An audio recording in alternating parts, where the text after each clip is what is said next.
Hello दोस्तों, दी art of story writing में खुश आमदीद। मैं हूं इकबाल खुर्शीद और आप देख रहे हैं 1 मिनट स्टोरी। हज़रात, ये इस सीरीज का तीसरा प्रोग्राम है। गुज़िश्ता एपिसोड में हमने डिस्कस किया था कि वो कौन से मास्टर स्टोरी टेलर्स हैं, स्टोरी राइटर्स हैं, जिन्हें पढ़ के, जिनके मॉडल को समझ के, परख के उन्हें आप फन अफसाना निगारी में बरत सकते हैं, यानी उनके मॉडल को फॉलो कर सकते हैं। बहुत अहम वीडियो थी। अगर आपने नहीं देखी तो ऊपर कार्ड्स में लिंक मौजूद है, जरूर देखें और अपना फीडबैक हमें दें। अब बात करते हैं आज की वीडियो के बारे में।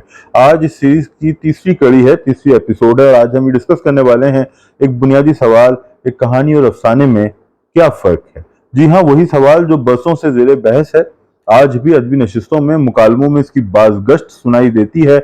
मगर इससे पहले हम आगे बढ़े, आपसे दरख्वास्त है कि अगर आपने ये चैनल सब्सक्राइब नहीं किया तो काइंडली से सब्सक्राइब कर लें, बेल आइकन दबा दें और ये वीडियो दोस्तों से बांट लें, क्योंकि अदब से जुड़े हुए लोग कम हैं, उन तक ये चीजें पहुंचनी चाहिए।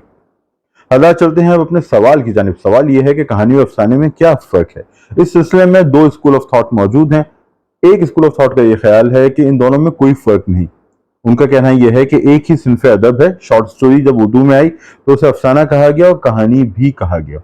तो एक ही सिनफ है जो शॉर्ट स्टोरी है, उर्दू में अफसाना भी कहलाती है, कहानी भी कहलाती है। तो दोनों तरीके से इसे पुकारने का चलन मौजूद है, ये चीज राइज है। तो चूंकि ये चलन फितरी तौर पे पड़ा है, यानी फितरी तौर पे ये चीज राइज हुई है, इर्तिका पजीर हुई है, तो इसमें तब्दीली का मुतालबा दुरुस्त नहीं।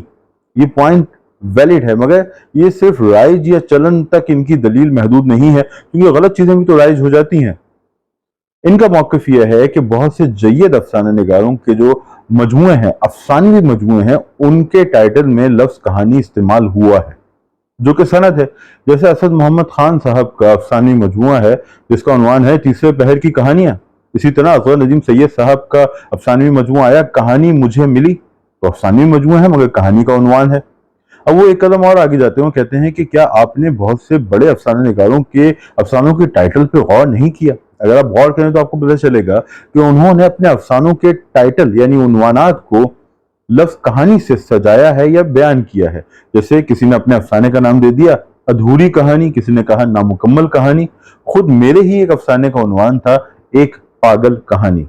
तीसरी दलील भी बहुत मजबूत है। वो ये कहते हैं कि उर्दू में दस्तयाब कुतुब पे नजर डालें, जो किताबें दीगर जबानों से जिनका तर्जुमा हुआ, यानी कि फारसी अफसानों का तर्जुमा हुआ तो फारसी कहानियों के उन्वान से छप गया।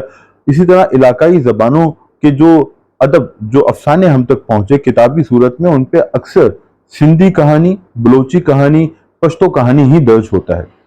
तो इन दलाइल को अगर देखें तो लगता है कि इनका मौकिफ बहुत मजबूत है। मगर हजरात, ये एक एकेडमिक बहस है। तालिब इल्म वफ़े से इस बारे में सवाल उठाते हैं तो लाजिम है कि हम अपना मौकिफ भी पेश करें और जरा गहराई में जाके इस चीज का जायजा लें। तो अगर जब हम इस चीज का जायजा लेने की कोशिश करते हैं, माजी की समझ जाते हैं, तारीख के औराक पलटते हैं, तो हमें लगता है कि शायद कहानी और अफसाने को ये कहना कि ये दोनों एक ही सिंफ के दो नाम हैं, इतना दुरुस्त नहीं है। इसका सबब क्या है? जब हम कहानी का ताक़ुब करते हैं तो हम हजारों साल पीछे चले जाते हैं। हम उस इंसान से जाके मिलते हैं जिसने अभी बोलना सीखा है, जिसके पास अभी ज्यादा वोकैबुलरी नहीं है, वो चंद आवाजें निकालता है और उनके कुछ माने हैं, और हम देखते हैं कि ये आदमी भी हमें अपनी कहानी सुनाना चाहता है। धीरे धीरे जो जबान है, बोलने का जो अमल है, वो पुख्ता होता है तो उसकी कहानी भी पुख्ता होने लगती है। अभी तहरीर नहीं आई है, अभी तस्वीरों के जरिए, अलामतों के जरिए वो हमसे बात करना चाहता है, तो हम देखते हैं उन अलामतों में भी कोई कहानी है। वो गारों पे, गारों की दीवारों पर जो तस्वीर बना रहा है, वो बुनियादी तौर पे एक कहानी ही तो बयान कर रहा है। फिर जबान पुख्ता होती है, तहरीर का फन आ जाता है, उसके बाद तो हम देखते हैं कि कहानियां फलने फूलने लगती हैं, दास्तान गोई की मशक शुरू होती है, अलाव के गिर्द लोग बैठ जाते हैं, कहानियां सुनाते हैं। जिस कबीले में, जिस शख्स के पास दास्तान गोई का फन होता है, वो उतना ही नुमाया, उतना ही उभर के सामने आता है। और फिर रज़्मिये लिखे जाते हैं, दास्तानें लिखी जाती हैं। तो हज़रात, नुक्ता यह है कि जो कहानी है वो कदीम तरीन सिनफ अदब है, शायरी से भी कदीम है। मगर क्या यही मामला अफसाने या शॉर्ट स्टोरी का भी है? ऐसा नहीं है। जब हम इसका ताक़ुब करते हुए, यानी अफसाने का ताक़ुब करते हुए माजी में जा रहे हैं तो हम ज्यादा दूर नहीं जा पाते। हम 19वीं सदी के वस्त तक ही पहुंचते हैं, जहां एडगर एलन पो से हमारी मुलाकात होती है, जो मौजूदा या जदीद अफसाने का बानी कहा जाता है, या कम अज कम जिसे तरक्की देने में, जिसे राइज करने में कलीदी किरदार अदा किया है। वहीं हम मॉप्सा से भी मिलते हैं। अब ایڈگر ایلن پو کس طرح کے افسانے لکھتا تھا اور موپسا کس طرح کے افسانے لکھتا رہا ہے، ان کے ہاں اختصار تھا۔ خود ایڈگر ایلن پو نے کہا کہ شارٹ سٹوری سے مراد ایک ایسا قصہ ہے جسے آپ ایک نشست میں جو 25-30 منٹ کی ہو یا 1 گھنٹے کی ہو جائے اسے ختم کر سکیں، تو اختصار یہاں خاص چیز تھی۔ موپسا اور ایڈگر ایلن پو دونوں نے مختصر کہانیاں لکھی۔ اچھا، پو کے ہاں اور بھی کچھ فیکٹرز تھے، اس کے ہاں سسپینس تھا، تھرل تھا، ایک ٹویسٹ تھا اینڈ کے اندر، اور اوپن اینڈڈ کہانیاں ہوا کرتی تھیں، اور انسانی نفسیات کو بھی اس نے موضوع بحث بنایا۔ موپسا جو ہے وہ آئرنی کو استعمال کرتا تھا اور روزمرہ کے جو واقعات ہیں اس کے اندر کچھ دلچسپی پیدا کر کے بیان کرتا تھا۔ اس کی کہانی بھی بالکل کلوز نہیں ہوتی تھی بلکہ اوپن اینڈڈ ہوتی تھی، یعنی کہانی ختم ہوتی تھی یا قصہ جہاں ختم ہوتا تھا، شارٹ سٹوری جہاں ختم ہوتی تھی، اس کے آگے بھی آپ کے ذہن میں کہانی چلتی رہتی تھی۔ موپسا اور جو ایڈگر ایلن پو ہیں ان کے بعد ہم آگے بڑھتے ہیں تو چیخوف سے ملاقات ہوتی ہے، او ہنری اور دیگر فکشن رائٹر سے ہم ملتے ہیں، تو ہم دیکھتے ہیں کہ یہ فن اتنا قدیم نہیں ہے، یہ جدید فن ہے۔ بنیادی طور پہ جو کہانی ہے، جو قدیم صنف ہے، شارٹ سٹوری اس کی توسیع ہے، شارٹ سٹوری اسی سے نکلی ہے، مگر یہ تھوڑی ڈیفرنٹ ہے، یہ ذرا مختصر ہوتی ہے، اور نہ صرف مختصر ہوتی ہے بلکہ اس میں کچھ اور عوامل پہ بھی توجہ دی جاتی ہے، یعنی کہ جو خارجی عوامل ہیں ان کے ساتھ ساتھ داخلی عوامل کو، انسان کی سوچ کو، نفسیات کو، اس کی توہم پرستی کو، اس کے خوف کو بھی موضوع کیا جاتا ہے۔ پو کی کہانیاں اس سلسلے میں شاندار مثال ہیں۔ اچھا، یہاں مسئلہ فقط اختصار کا نہیں ہوا، یہ کہ جو جدید افسانہ آیا، چونکہ جب یہ آیا تو اس کے سامنے الگ قسم کے مطالبات تھے، مطالبات الگ تھے، تو اس کی وجہ سے اس کے سروکار بھی مختلف ہوئے۔ ان مطالبات کو پورا کرنے کی کوششوں میں اس کا جو اسٹرکچر ہے وہ بھی چینج ہو گیا۔ آپ جانتے ہیں کہ کہانی کا ایک بنیادی وظیفہ یا بنیادی خواہش ہوتی ہے کہ اس کا ابلاغ ہو، اس کی تفہیم ہو، کیونکہ کہانیوں کے پس منظر میں یہ خواہش ہوتی ہے کہ عوام کی اخلاقی تربیت کی جائے۔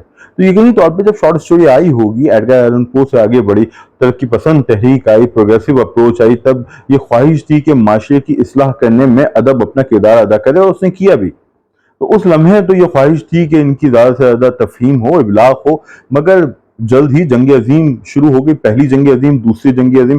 انسانیت نے اتنا کرب دیکھا، ان واقعات نے فرد کی نفسیات کو متاثر کیا، معاشرتی ڈھانچہ ٹوٹ گیا، جو نظریات کے اندر تصادم تھا وہ ابھر کے آیا، ساتھ ہی ان نظریات کے اندر جو پیراڈاکس تھے، جو تضادات تھے، وہ بھی نمایاں ہو کے ہمارے سامنے آئے۔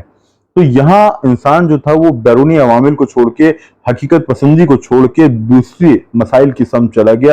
اب ایک ایسا ادب جو رنگین ہو، جو فقط حقیقت کو بیان کرتا ہو، وہ چیزیں جو سامنے ہیں انہیں لکھ رہا ہو، شاید اتنا اپیلنگ نہیں رہا۔ تو پھر جدیدیت کی تحریک آتی ہے، ادب تبدیل ہوتا ہے۔ جب افسانہ تبدیلی سے گزرا تو اس کا اسٹرکچر تبدیل ہونا شروع ہوا، چونکہ اب اس کا مسئلہ ابلاغ یا تفہیم اس سطح کی نہیں تھی جس سطح کی ترقی پسند تحریک میں تھی۔ تو اب ہم دیکھتے ہیں کہ تجریدیت بھی آتی ہے، علامت نگاری بھی آتی ہے، استعارہ افسانے میں پوری طرح داخل ہوتا ہے، ساتھ ہی جو سماج کے اندر پیچیدگی ہے وہی پیچیدگی ہمیں ادب میں دکھائی دینے لگتی ہے۔ جو نفسیاتی مسائل فرد کے ہیں وہ نفسیاتی مسائل افسانے کا موضوع بننے لگتے ہیں، اور اب اس کے اندر تہداری پیدا ہوتی ہے۔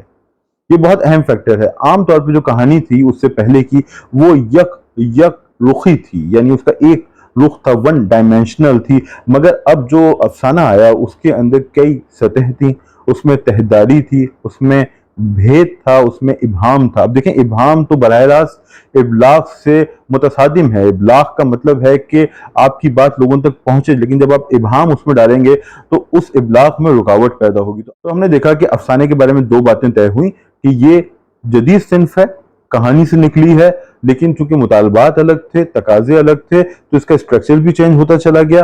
اس کے بعد اس کا جو تیسرا پہلو ہے جو بہت اہم ہے وہ یہ کہ عام طور پہ کہانی کل سے معاملہ کرتی ہے، وہ ایک پورے واقعے کو بیان کرتی ہے۔ جیسے ایک شخص ہے، وہ ڈکٹیٹر بنتا ہے، اسے عروج ملتا ہے، پھر زوال آتا ہے، وہ ختم ہو جاتا ہے۔ دوسری کہانی لیجئے، ایک سورما ہے، پیدا ہوا، جوان ہوا، سورما نے محبت کی، محاذ پہ گیا، مارا گیا۔ تو یہ سورما کی کہانی ہے، اور یہ ایک ڈکٹیٹر کی کہانی ہے جو اس کی زندگی کا احاطہ کرتی ہے، یعنی اس کردار سے جڑے تمام واقعات کو، اس کل کو گرفت میں لینے کی کوشش کرتی ہے۔ افسانہ جو ہے وہ ایک چھوٹی سی بات پہ انحصار کرتا ہے، وہ جز کی بات کرتا ہے، وہ اس کردار کی یا اس بڑے واقعے کے کل کے بجائے جز پہ فوکس کرتا ہے، جز کو بیان کرتا ہے، اور جز کے ذریعے کل کے احساس تک رسائی پانے کی کوشش کرتا ہے۔ مثال दे के मैं आपसे शेयर करना चाहूंगा। इसकी सबसे अहम मिसाल क्या है कि अगर हम डिक्टेटर की बात कर रहे हैं तो ये डिक्टेटर की पूरी जिंदगी का अहाता नहीं करेगा। मुमकिन है डिक्टेटर की एक सुबह खाने की मेज पे अपनी बेगम से एक झड़प हुई हो तो अफसाना सिर्फ उस एक टुकड़े, उस एक कंपोनेंट को कवर करेगा अफसाना निगार। इसी तरह हमने सूरमा की मिसाल दी थी, तो हो सकता है अफसाना निगार, हमारा अफसाना निगार सूरमा ने महाज से अपनी महबूबा को जो खत लिखा जो कभी उस तक नहीं पहुंच सका, वो सिर्फ उसी जुज को बयान करेगा, उस जुज के जरिए कुल तक रसाई पाने की कोशिश करेगा, यानी उस एहसास तक रसाई पाने की कोशिश करेगा जो आप में पैदा करना चाहता है। एहसास यहाँ की वर्ड है। एडगर एलन पो ने कहा था कि जब अफसाना निगार कुछ लिखता है तो वो बुनियादी तौर पर एहसास की वहदत तक रसाई पाना चाह रहा होता है, यानी अफसाने के अंदर एक मखसूस असर या कैफियत या जज्बे को पैदा किया जाता है। उस जज्बे को ज्यादा से ज्यादा असर अंगेज बनाया जाता है, इतना कि जब कारी कहानी खत्म करे, शॉर्ट स्टोरी खत्म करे, तो वो एक एहसास उस तक रहे। अब अफसाने में किसी एक एहसास का ताक़ुब किया जा रहा होता है, मगर कहानी में चूंकि वो कुल से मामला कर रही होती है तो उसमें खुशी भी हो सकती है, गम भी हो सकता है, हसद भी होगा, इंतकाम भी होगा, हंसी भी होगी, आंसू भी होंगे। मगर अफसाने की कोशिश ये होती है कि वो कुल के एक जुज को उठाए और उस एहसास तक रसाई पाने की कोशिश करे जो अफसाना निगार ने महसूस किया है, और अपने फलसफे को वो उसी एहसास में लफ्जों में गूंद कर आपके सामने रखता है। तो हज़रात, हमने बात शुरू की थी अफसाने और कहानी का फर्क। वीडियो कुछ तवील हो रही है तो हम इख्तिताम की जानिब बढ़ते हैं। मैंने कहा कि एक स्कूल ऑफ थॉट का ख्याल है कि दोनों एक ही हैं और उनसे इख्तिलाफ करने की हमारे पास गुंजाइश यूं कम है कि उनके पास दलील है, लेकिन अगर हम एकेडमिक बुनियादों पर जायजा लें तो हमें अंदाजा होता है कि बहरहाल कहानी कदीम फन था, जदीद फन अफसाना निगारी है, शॉर्ट स्टोरी है जो उसी से निकला है। जब अफसाना आया तो वो नए मुतालबात के जो नए मुतालबात थे, यानी तेज रफ्तारी थी, तरक्की थी, माशी तरक्की थी, शहरी जिंदगी थी, उसके मुतालबात के साथ वो ढलता चला गया।